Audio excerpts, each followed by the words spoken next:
नासिर नदीम अलवाजदी मेरा नाम है।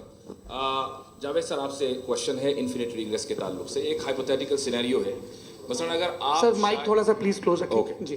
अगर आप शायर इसलिए हैं कि आपके कोई उस्ताद शायर थे और वो इसलिए शायर थे कि उनके कोई उस्ताद शायर थे, और इसी तरीके से हम माजी में पीछे चलते चलते चले जाएं और कहीं ना रुकें, तो माफ़ कीजिएगा आप कभी शायर नहीं हो सकते। लेकिन आप शायर हैं, आपका शायर एग्जिस्ट करता है, इसका मतलब ये है कि आप कहीं ना कहीं रुके हैं। तो मेरा सवाल ये है कि क्या आप इन्फिनिट रिग्रेस ऑफ कॉजेस को लॉजिकल फैलेसी मानते हैं या नहीं मानते? हाँ या नहीं? मैं इन्हें लॉजिकल फैलेसी नहीं मानता हूँ, लेकिन मेरा प्रॉब्लम ये है कि जब मैं नहीं मानता हूँ तो I will continue with this logic जो फैलेसी नहीं हो। आप एक जगह रुक जाते हैं जाके, आप कहते हैं ये गेंद कैसे बनी, ये जजीरा कैसे बना, ये समंदर कैसे बना, ये ज़मीन कैसे बनी, और अचानक गॉड पे जाके आपको ब्रेक लग जाता है।